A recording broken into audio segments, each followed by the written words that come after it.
Good morning. Peace is our topic today. So I hope you're really excited about the special episodes of Wednesdays with Willa. I have Tom Cratsley here with me, and we're going to get right on into it after a few of my announcements that I need to make. But welcome to Wednesdays with Willa, and this is my weekly podcast show that airs on Wednesday mornings at 10 a.m. Eastern on my Facebook page, Willa White Medium. It also goes out on the Lilydale Assembly Facebook page as well as my YouTube channel.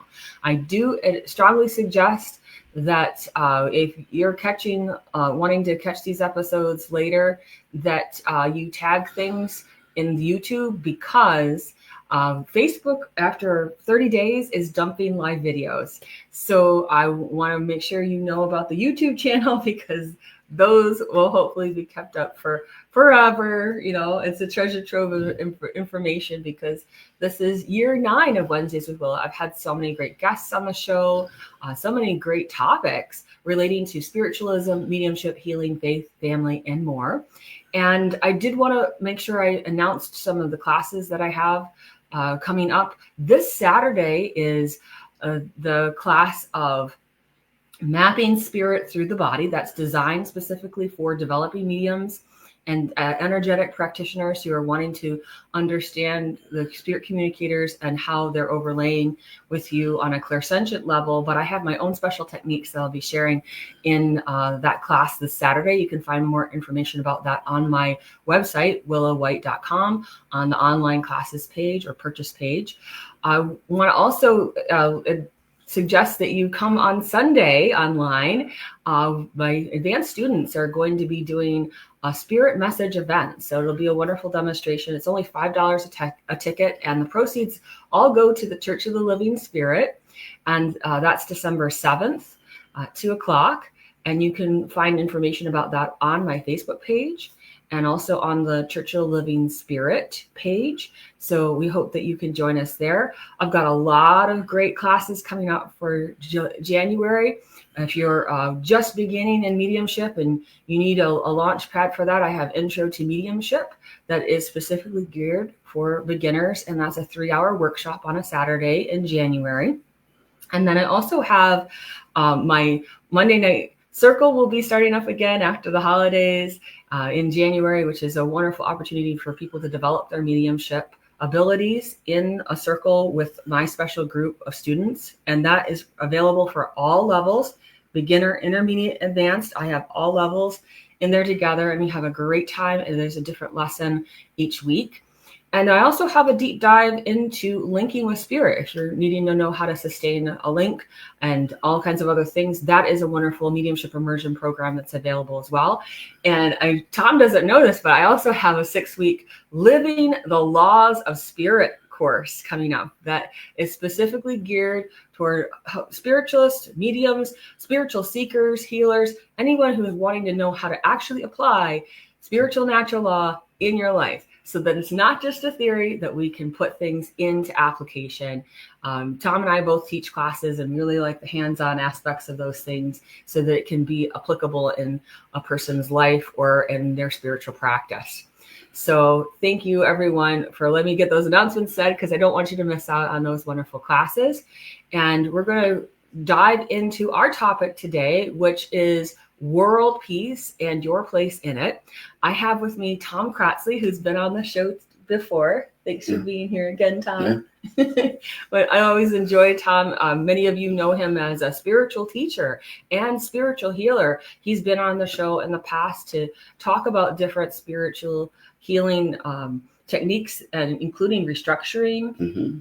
And we've talked about the shift of consciousness and also elemental healing and all kinds of great episodes. Please go back to the YouTube channel and you type in Tom Cratsley on there, and you'll get a whole bunch of episodes that you can binge watch to your heart's content. A lot of wonderful insights that Tom is able to offer us. And I know you're such a popular teacher for people when they're wanting to study spiritual healing, because you really bring in the esoteric, but you also bring in the practical mode. And so he's a beloved person. Well, we've had the week-long spiritual healing class called healing mastery, and it's sort of a anyway. It covers a lot of aspects of spiritual healing, and it's been offered at the Healing Temple, which makes it special. Yes, when you're doing spiritual work in a sacred space, you have a leg up on almost every other place you could be doing it. This is true. Yeah. It's such a sacred space. Yeah. You're absolutely right. Yeah. To experience it in that realm. It makes it in a deeper dimensional level. Yeah, and that's offered every summer in Lilydale, usually the week after the 4th of July. So mark your calendars, because soon enough, Lilydale in January, February, will have the summer workshops available on the lilydaleassembly.org website, so that you can get registered for Tom's classes and other classes that are happening this summer. Oh, yeah. There's a wide range of topics and anything that you might find an interest in with spiritual development and work. You'll find classes that'll suit your curiosity. That's true. So we hope you come join us in person this upcoming summer season 2026. June 19th is opening day of our Lilydale summer season. But until then, things are kind of quiet. The churches run their own programs. People like me, we run online Zoom classes so that people can still have some sort of connection and not have to brave the snow, brave the ice, which is just outside my door. And at Fellowships of the Spirit, for those people who want to dig deeper into the subject, we do a two-year program for ordination of spiritual ministers. So that's another option for people who want to go much deeper into the subject. So I think it's great when people can offer different classes, and that the churches run their own programs in the off season, so people can have that delight. But we're going to get into our topic today, which is world peace and your place in it. And I know when I think about world peace, certain things flash into my mind. Maybe it's the beauty queen, and they ask her a question and she says all she wants is world peace, and there's that toothpaste and smile that pops up on her face. But then there's also that idea of when people say world peace, world peace. And so you run the gamut from people who are kumbaya in that sense of world peace versus when will that happen, as it were. So I think it would be interesting to cover this topic with you today, Tom. Well, I think you're right. I think most people are overwhelmed by the subject. Yes. I know I have been overwhelmed by it in the past, and it's taken me a long time to understand how I can be of any use to world peace as an individual. And I think that COVID, all of the craziness and the madness around COVID has brought this subject up to, brought it to a head in a lot of people's thinking. It's like, what's going on in the world that's so crazy, and and all of the chaos associated with it. And it's like it threw a monkey wrench into even my spiritual life, I must say, because I kept thinking there were times during COVID, during those 2 years, that I found it more difficult to get in touch with my spiritual connection, and I thought, why? What's going on here? And my sense of that has to do with the overall healing and transformation that was needed on the planet, and that we as a species having to contend with our madness in various ways. And so as things went on, it became much more clear to me that that this was a healing process. It's part of a healing process. Just that we often go through on an individual level when we're dealing with individual things. But this was like a healing process for the whole planet, having to contend, and people having to look at and reassess their place in the world, and And not only that, and also the structures of power. Mm-hmm. Mm-hmm. And looking at those structures of power, like which ones make sense and which ones don't.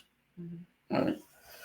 And it's not that the structures have changed significantly. I don't think they have yet. But I think it's on the horizon, given that there's more and more people having become aware of that as the problem. And I also have this sense that more people are becoming aware that the solution may be spiritual and not political, not economic, not any of those orders. So my sense is that the spiritual way, for the last 3 years, I've been conducting circles with people. I call them, healing development, but also world healing circles. And what we do in these circles is we go into meditative state as a group, and we use that collective group commitment to spiritual alignment and peace for the world. And when people come together in that way, the spiritual energies are amplified enormously. And if you've ever been in a circle like that, you know what I'm talking about.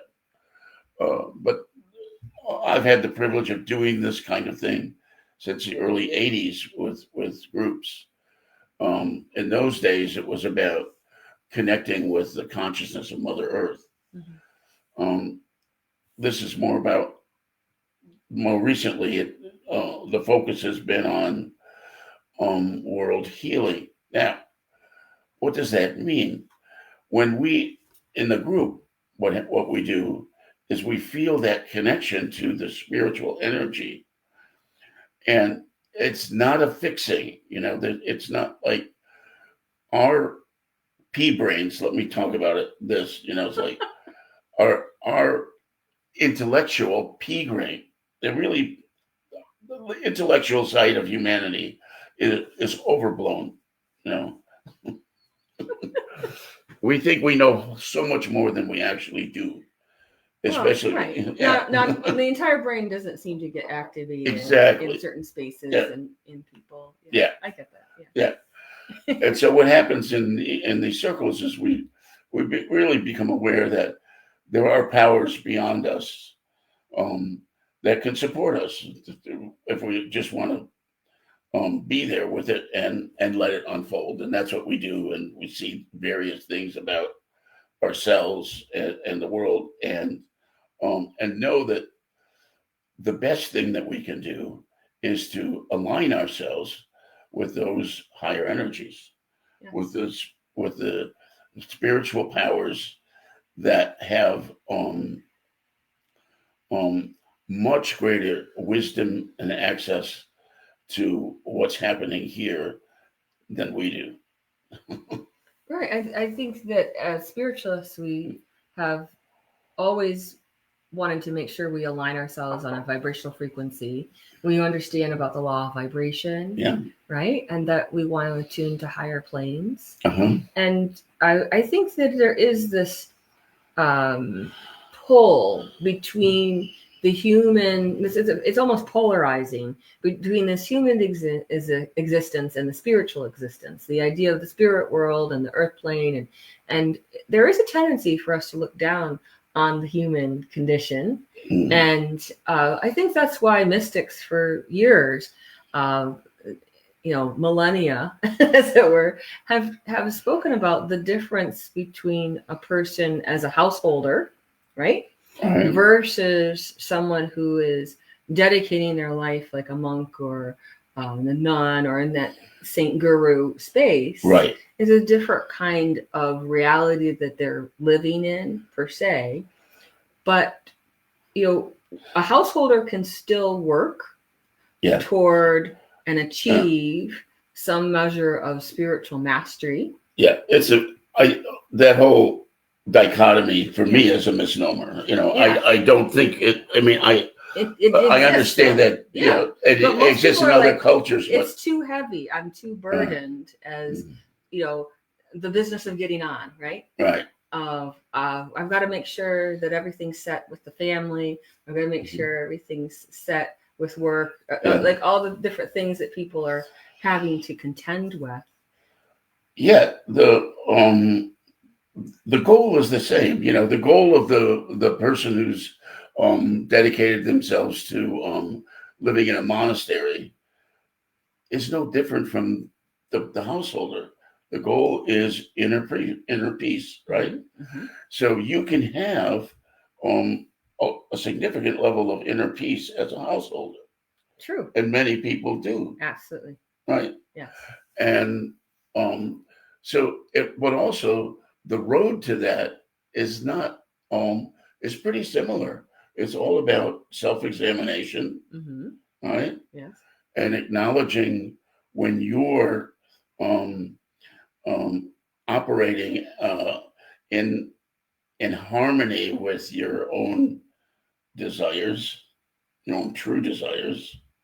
And sometimes you have to that word desire, I think, is if we parse that out for people, it's not about desires as in pleasures, but desires as in aspirations. Yeah. That which would be spiritual inspiration.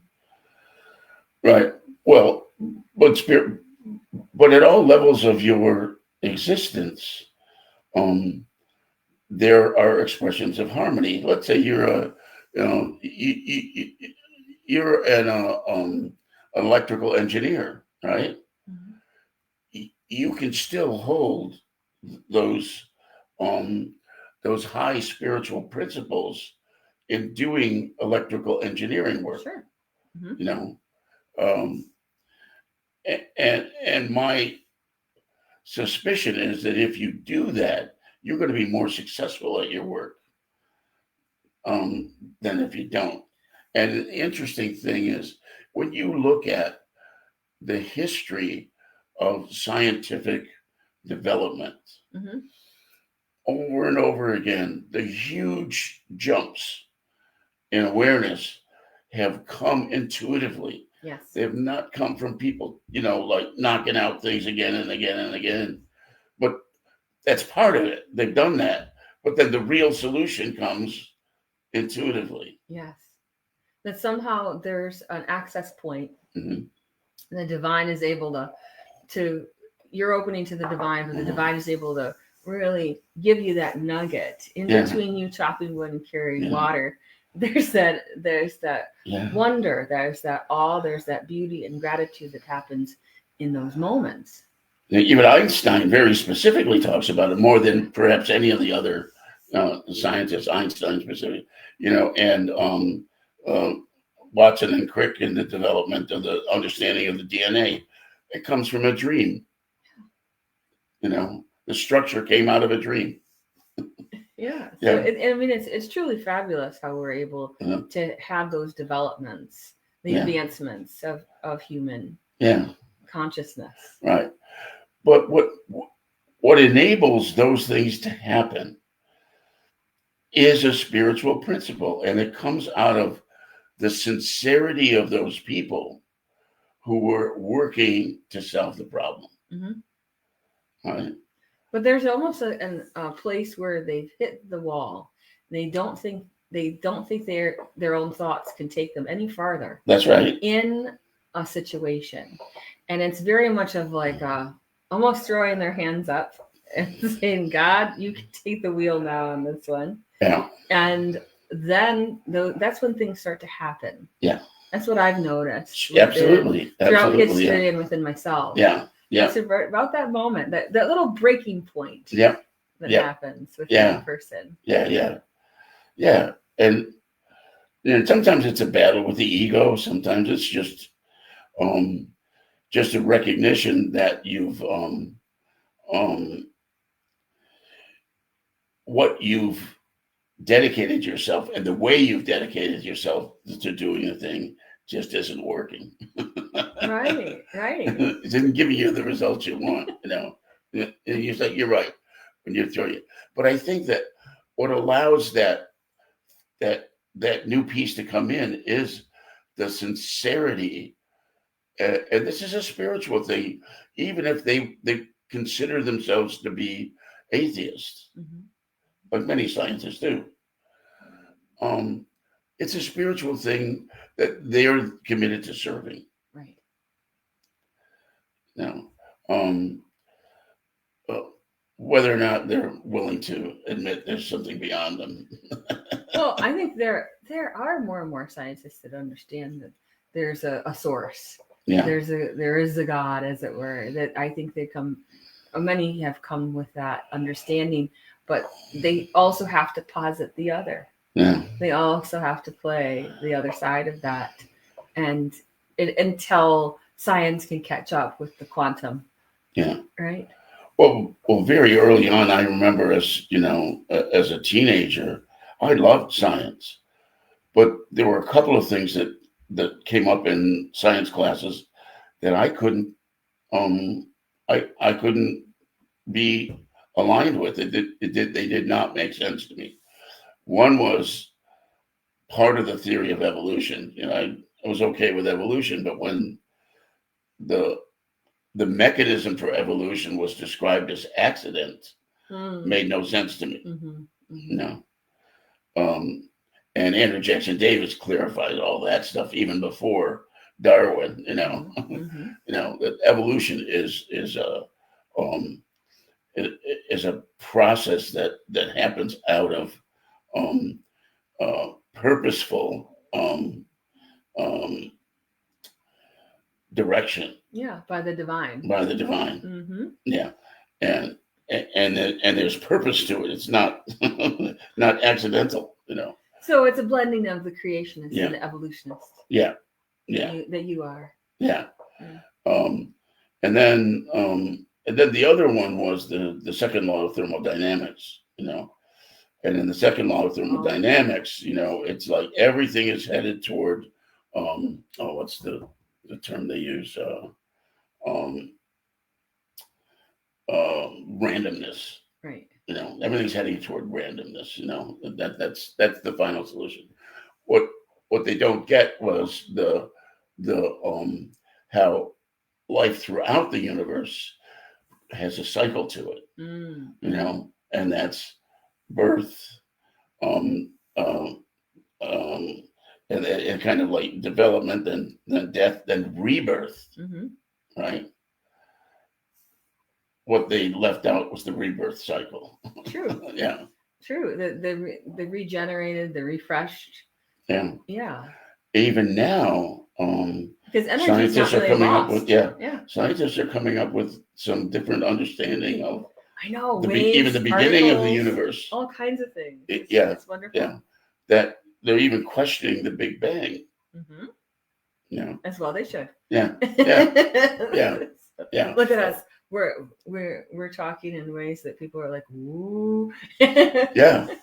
But, yeah. Well, in years past, but now it's becoming clearer that we didn't have the answers. Right. And I think that is the thing to keep in mind, is that we don't have all of the answers. At some point, it's the balance between the known, the unknown, and then what people would say the unknowable, but is really the not known yet. Yeah. That is there. And so that's why we have to leave room for those kinds of things and be careful with certain levels of absolutes. Right? There are certain things that are spiritual natural law that are absolutes, but there are things that are definitely not truly of the absolute, that we have to be careful in our thinking, right? In our mindsets. Yeah. Well, one of the interesting things, many things happen in these circles that I've talked about, where we just open ourselves to how the universe is working to bring peace to the world. And one of the things that was fascinating to me, and this happened, a couple of years back, is they just said, they told us to consider the relationship between peace and healing. and how the energies are pretty similar. They Right. sure are. Yeah. So let's parse that out for people. When you just said peace and healing are similar, let's talk about how they're similar. Well, first of all, one of the things what most healers understand is that when there's a problem in the body, it comes from internal conflict, right? Of some sort of conflict, right? So you resolve the conflict and healing happens. Right. So that's the relationship. And it's like you resolve conflict, you have peace and healing. Peace and healing. Right. So in terms of this, so sometimes people are wanting to skip over certain steps and they just want the peace or they just want the healing. How about now? How about now? They want the miracle. Well, the first major step is to own your misery first. So, but on one level, we should also kick misery out. we have to own it on one level, but we also have to not let it take over the whole house. Yeah, but in order for that to happen, you have to own it. It must be owned first, because unless you thoroughly own it, you can't let it go. It's like you can't acknowledge, if you can't acknowledge it and its impact, you can't let it go. And that's, and your responsibility in it too, right? And that goes back to even some biblical notion of repentance. Yes, right? That's true. What is repentance about? It's just like recognizing that what you're doing isn't working. Right. And it's okay, time to change. Let it go. It's, the wonderful thing is that the more time you spend in spiritual subjects, the simpler it actually gets. Right. It's true. And that for me is a very simple relationship. I'm not claiming it's easy. We all know it's simple not easy. Simple is not the same as easy. Exactly, it's not. It may look like that in the synonym finder, but that's not the truth. No, it's not easy. Yeah. Yeah. And we do a lot to cover up, our pain. Right. Right. So it's very important that you take the time to acknowledge it, and then it gives us the option to move forward after that. Yeah. So in terms of that, some people are having these wounds of the past. They're keeping them from their peace and keeping them from their healing. Yeah. So after they've had that, in terms of what you just said, the step would be first to own it. What would be the next step? Well, once you've thoroughly owned it, it becomes ludicrous that you've held on to it. It's just time to let go. So there's a tipping point that happens after you've owned it, after you had that. And I have to say, what I've observed for myself and for others is if we analyze it too much, that isn't necessarily owning it, because analyzing it sometimes, you say, well, if I just think this, if I just understand every little nuance of this, then I can have closure, then I can move on. Maybe it's their grief, maybe it's those things. Right. Well, so of course, I think there's the old term, analysis acceptance. Is paralysis. Right. Yeah, I understand that. So I think there's the owning it. Yes. That's not what I'm talking about. Right. That's not owning it. That's what I'm saying. Let's be careful. Analysis is not ownership. Right. Yeah. But that's part of it. Yeah. It's an aspect of it. So often, we can give ourselves permission to be miserable because, so I've been exposed to all this, so no, you cannot ever give yourself permission to be miserable. That doesn't work. There we go. So owning suffering does not mean giving yourself permission to be miserable. Right. That's an interesting distinction for folks. Sure. Yeah. Sure. It's not permission. You must own it and say, look, I've nurtured this far too long in my life. you have to admit that I've nurtured this in my life and I don't want it anymore. And you clarify it and let it go. Yeah.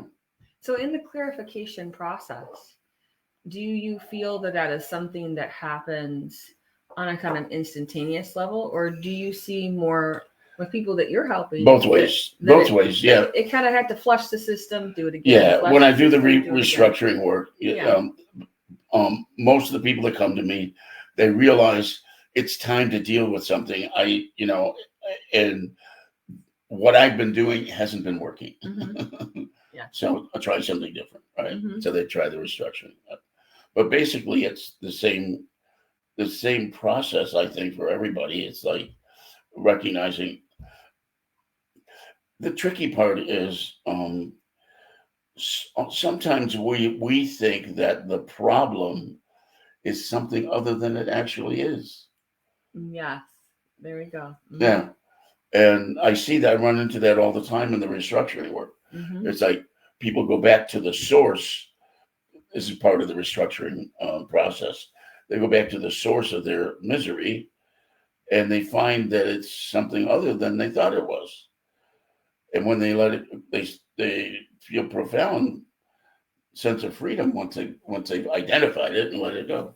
Yeah. Because it's quite possible that in that process of thinking that it's one thing, they've been maligning an aspect of themselves or someone else.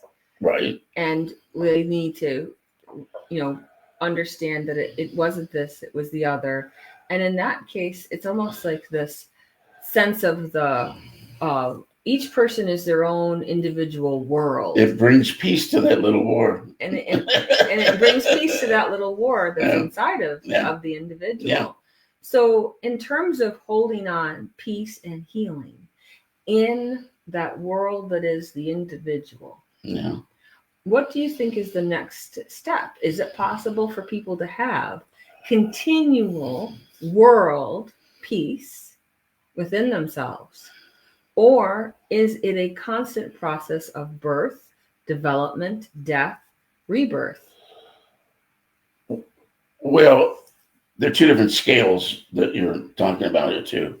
And we were when we're looking at the macroscopic scale of how it plays out throughout the universe. That was the first of it. Yeah. This subject on the individual level, the way we're not, as human beings, we're not one issue folks, right? So you could clear one issue. That doesn't mean that you're total peace. However, there is an evolutionary piece to it. You clear one aspect, and you feel liberated. You're more free to engage with the world in a way that is satisfying to you. And then some other thing may come up. I believe that people have maybe one or two major issues in a lifetime, that they dance around that. Yeah. The issue it may be around intimate relationship. Mm-hmm. It may be around a person's creative expression in the world, whatever that might be. Right.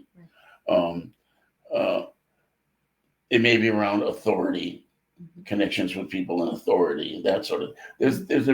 I believe there's typically one major issue and then some side issues. And when a person overcomes the major issue, there's a lot more freedom in their lives. Yes. Yeah, a lot more freedom. They're closer to, let's say, a version of peace. It's very interesting to me because as a medium, people sometimes are asking if their loved one in spirit now is at peace. Yeah. Let's say they'd had a tumultuous life or however it unfolded. And often I will say to them, peace is a relative term. Your peace would not be their peace, would not be my peace. We all have a different version of what would peace look like. For me, peace is the way our lake gets so clear and flat, like a mirror. It's reflective. It's beautiful. Yeah. A drop of water falls on it, and it's just gorgeous, and that's peace. Yeah. Okay. That's a version of peace to me. But for other people, their peace has a bit of chaos in it, a little bit more pepper in it. Oh, I see what you're saying. Yeah. Yeah. So it's excitement. They have a little bit different. A little bit. Yeah. Understanding of what would peace look like to them. Do you see there's a variance here? And some of it has to do with energetic. Some of it has to do with where they are in their spiritual development. Right? Yeah. And people are born with a different overall purpose with their lives, and if that purpose is around establishing good relationship with those that you're close with, and within the society, it's a great purpose. It's a great purpose. I'm often inspired by people I meet on a day-to-day basis who are just doing their jobs in the world, and they're doing their jobs well. And I feel like I've just been blessed with this person. That's right. Yeah. Having had contact with them. Yeah. Having that connection, however brief it was. Right. And they're expressing their peace, and it's overflowing to me. So. Yeah. And so the cup runneth over. Yeah. With the joy and peace and healing in those instances. Yeah. When you see that happening within another person, that divine aspect in you is cheering for that. Right. And that it's going on. And the old phrase, which is a beautiful phrase, may the God in me greet the God in thee. Right. Yeah. The divine aspect. And that's happening. And activated conscious awareness that we're bringing to that. Yeah. So in this element of peace and healing that people are wanting to achieve, do you think that it's important for them to understand people have a different understanding of what peace constitutes? Or do you feel that there's only one true peace? Well, I have to ask the question. Yeah. Well, I certainly don't believe that peace is if someone thinks that peace comes when the entire world is conquered by one, a global entity, kind of thing, that's has nothing to do with peace. Conquering has nothing to do with peace, unless you're conquering conflict by not being in conflict. Well, here's the thing: for things to not be in conflict, I mean, there's such a duality, right? Mm-hmm. There's the yin and the yang that's constantly present. I mean, male versus female, all of those idea of parent. But that's a harmonic balance. That's not conflict. That's what I'm saying. But some people perceive these differences as conflict.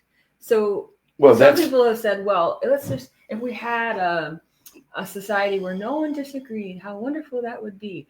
Do you feel that's possible?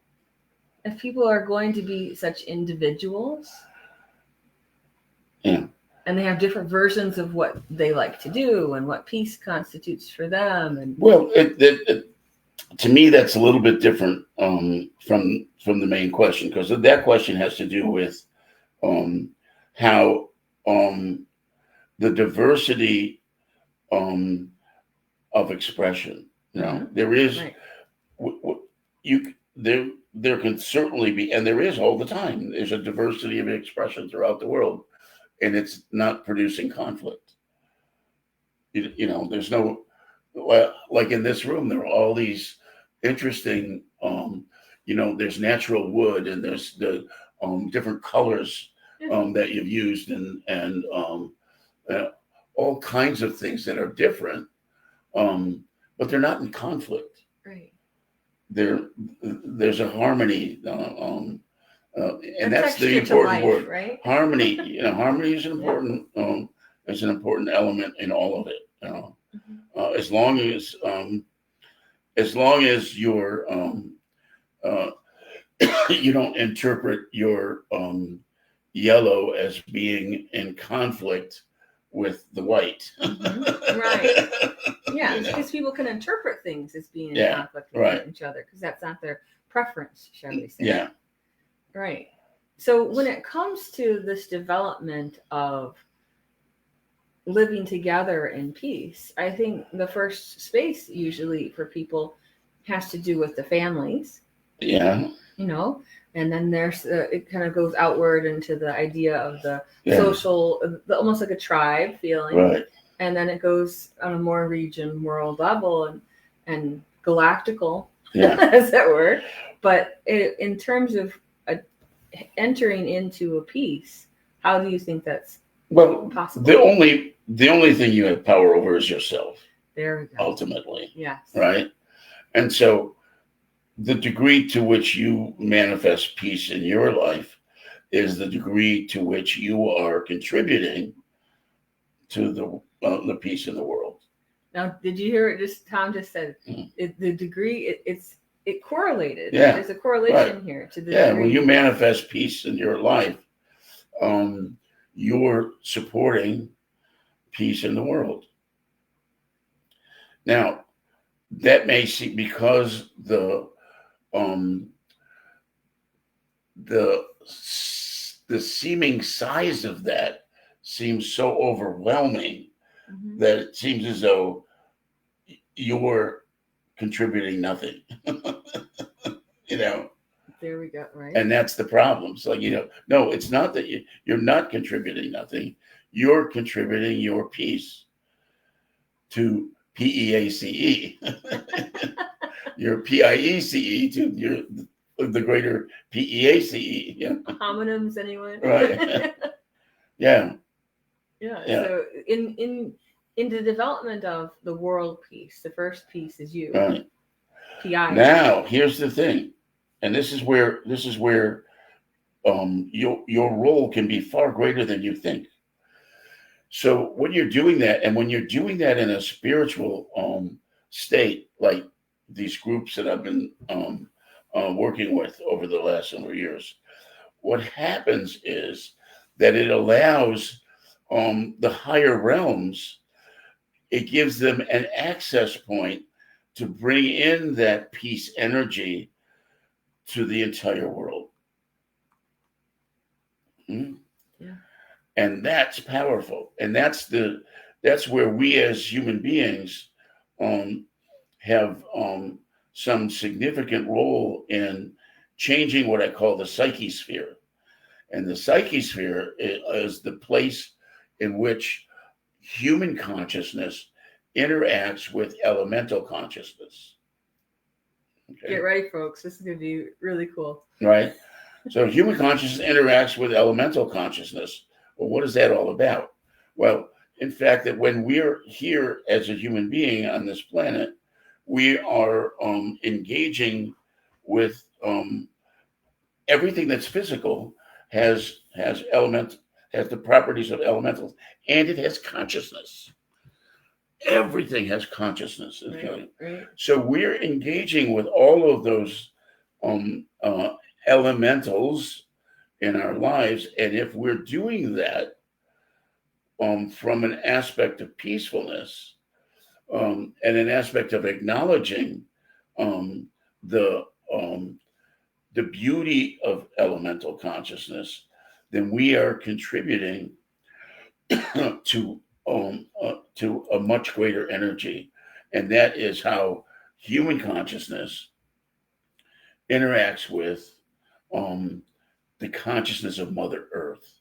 And I do believe that a lot of the struggles we go through, especially with horrible weather conditions that take a lot of lives and all those kinds of things, that's all tied into our relationship to elemental consciousness.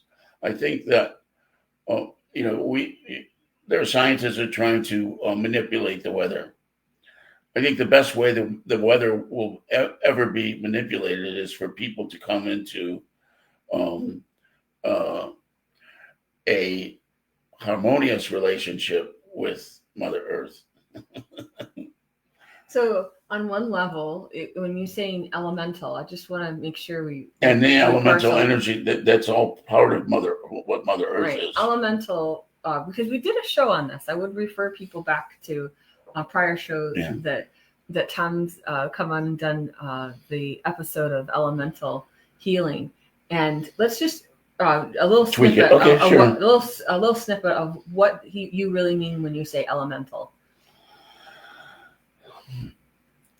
Like I said, everything in physical reality has a measure of consciousness associated with it, Mm-hmm.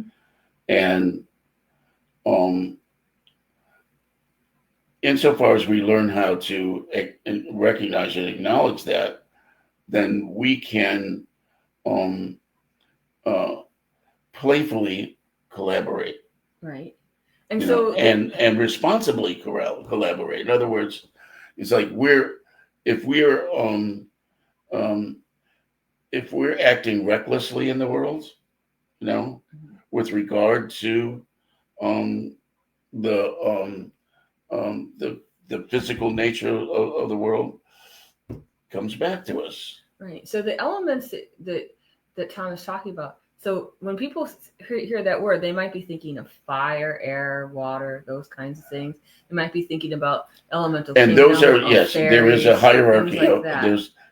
There's a hierarchy in elemental consciousness as well. Right. And that's the big scale. The 4 or 5 elements, depending upon if you're coming from the Eastern tradition, and then there's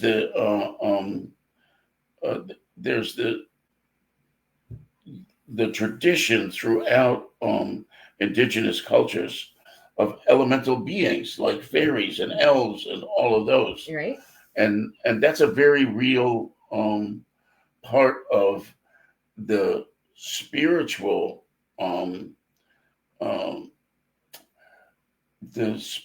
mechanism of Mother Earth, and mechanisms of Mother Earth. Yes. And it's much greater than we even understand at present time. I do believe that in the coming times, when we reestablish an appropriate relationship with the elemental realms, that there's going to be a whole lot more that can be done. I believe that a lot of things that were done in the ancient past that we don't understand how and why they were done, the megalithic structures and all those, right? And understanding how people, I believe that those things were actually done in collaboration with elemental consciousness rather than domineering over it. Right. Which is how we do. When we think about, let's say, building the pyramids, we're thinking of all the slaves involved that would have to do those kind of construction things. But you're talking about things that are actually like the movement of this earth, the conveyance of use of energy, to do and accomplish things. Exactly. On this earth plane that are not necessarily about physical labor. Right. So I just want to clarify that for folks. Right. They were. Thank you. I've had a vision. One time I remember having a vision of groups sitting around, and what they would do was they go into a spiritual state, an altered state, and they would begin a chant, and as the chant went on, stones were formed and moved, large stones, and not out of their physical effort, but out of their unification spiritually. Yes, so a unification of harmonious vibrational frequency, having cause and effect on things, on physical, and so world, that gravity and all of those other things sort of go out the window. Yeah, when that happens. Yep. Yeah. It's really fascinating. Yeah. I think that's in So you large think measure there's a how. return to that? Yeah, I don't know if it's going to be exactly the same way, because I also feel, there's always some evolutionary piece that's going to come along with it. But I certainly believe uh, that in large measure is how that was created. There have been um, advanced societies on this planet before. We know that, but we can't admit to it. I mean, a lot of archaeologists can't admit to it. Right. There are those who can, Yes. but there are many that can't. And it's phenomenal the way they used to construct things, build things, the things they had knowledge of, and Right. That seem to be dismissed in modern times. There are archaeological anomalies, let's put them that way, that go back millions of years. No understanding for it. Right. Yeah. And they're locked away in museums because they don't fit the model. Right. They don't fit the model of such. So in terms of bringing that peace and the harmony, you feel that some of this will be on the level of energy work. As spiritual healers, one of the things that we understand is that we're allowing the energy of the divine to flow through us for the purpose of facilitating healing in another person, sometimes animal. So how that works, and that we get to be a conduit for that. But the person who's sitting for healing is also part of that equation. You have that funneling. Well, they're the most important. They're the most important part of the equation, as a matter of fact. So for me, I don't. I've gone through a huge shift, early on in the healing work that I do. So I don't actually think of myself as a conduit. All right. I think of myself as a witness. Right. You're a witness. I'm a witness to what the divine really wants for that person. Right? And I believe that's a valuable role. It's not that it doesn't have a place, because when you're witnessing that, you're actually amplifying those frequencies, so that it makes it more likely that person will begin to acknowledge their own inner truth, their own inner strength, right, and accept it, and that promotes healing. And so the individual begins to feel healing come through the spiritual healer. And then the spiritual healer is also in the witness of it. But so much of that is how we're training people to be aware. Right. So, in my classes, I'm very clear about my perspective, and that is that I'm a witness. I'm not doing it. I'm watching it. And so many people are in search of the right witness. Yeah. The correct witness for them. Yeah. Because it seems as if their healing or their peace, they're looking for the jigsaw puzzle piece, the missing one. So even when I do my restructuring work with people, I thought, they'll say, "Oh, you did great work." No, you did the work. All I did, I was guiding you. You're facilitating. Yeah. I guided you a little bit, but you did the work, because ultimately, all healing is self-healing. Coming to the place where you are acknowledging it's, I'm ready to change. So all healing is self-healing. All peace is self-peace. Ultimately, it's a little much on some way. Isn't it funny how that's a little much? It's funny. Well, peace for the individual, all peace for the individual. Yeah. Yeah. So all peace is self-peace for the individual. Yeah, for the individual. Yeah. When you're talking about an organism, now we're talking about a different organism when you're talking about the world. Right. So, but when we talk about the world, do you think it has more to do with the individual's perception of it and the state that they are willing to resonate with peace and healing so that they contribute to it. contribute to the peace. But there's also the world. acknowledgement that the world is much more than any individual. Yes. Yeah. Much more than any individual. And that's that's the wonderful thing. It's like when in spiritual work, when you can get that everything is much bigger than you and be comfortable with it, then you're really on the right track. Right. When you don't have to have everything figured out, too, right? So there's the not necessarily analyzing it, but starting to represent within yourself that higher aspiration of deeper connection of peace and healing for yourself, so that you can exude it for the world, but also for yourself and for your circle of folks. And that it can be, well, we'll use the word contagious. Yeah. Yeah. In that sense. Yeah. Oh, yeah. You don't. It's like if you come on like you got the answers, then you're a fool. Right, because people will poke holes in you in that right way. It's like, yeah, you don't, and exactly, people agree. However, if you're just doing it within yourself, and your energy attracts people because it looks better than what they're experiencing. What they have. Yeah.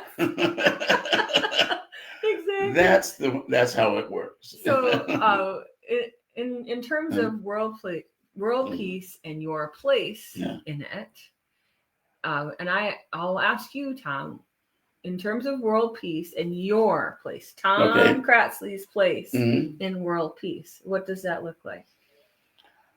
It looks like me just being in balance and harmony with myself. Yeah, that's a tall order. I've learned that that's a tall order, over the years, and it means not being distracted by by outer let's say social forces and all that kind of thing. That's like the world. Well, it should be this way or it should be that way. No, it can only be the way that for me that to be peaceful. As long as I'm doing that, then I'm doing what I need to do to be in harmony with myself and in harmony with this world. The biggest problem in the world for the longest time has been the split between spirit and matter, and how we associate ourselves as being, if we're spiritual, we're up and out there, or if we're physical, we're just like but it was never meant to be that way. It was always meant to be both and. You're a spiritual being experiencing the earth walk. And the earth walk is a beautiful dynamic expression that is designed to help us grow and learn two fundamental things. Learn how to love unconditionally in a body, and to learn how to create responsibly. Isn't that beautiful? Those two things. Yeah. And it does come down to the spiritual divine truth of that comes down to flowing with spiritual natural law. Yeah. And when we embrace that spiritual truth and understand it on those deeper levels, we're manifesting it in a more full way of peace and healing. Yeah. That then it's like a fountain in us, yes. ever flowing fountain that never runs low, that always is available and accessible to us.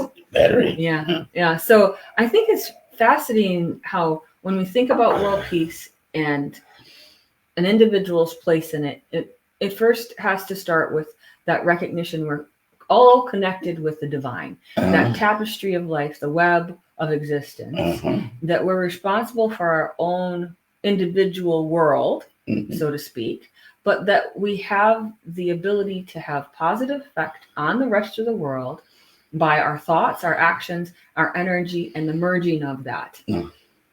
Any last thoughts before we close out today? There are people.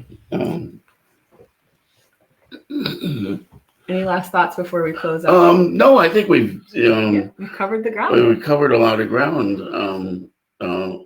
Yeah. My sense is this: it's important for all of anybody who's listening to just own your own life, own your misery, own your joy. If you own your misery, you'll understand that it's time to let it go. When it's only when you truly own it can you let it go, and then let it go. Letting it go, you have a lot more room for joy, a lot more room for peace in your life. That's simple. Yeah. Well, thank you so much, Tom, for coming on the show today. It's been wonderful to explore this topic with you. And I can tell people really enjoyed this. And we appreciate your comments. Please like, share, subscribe, follow, all those good things, because we want to keep more great shows coming to you. Next week, I will have Barbara Sanson on the show. We're going to be talking about the words of prayer. And she's a wonderful person for that. All right. Look forward to seeing you next week. And like I said, if you're interested in attending any of the events and classes, please visit my website at willawhite.com. All right, everyone. Have a great week. God bless. Bye-bye. Bye-bye.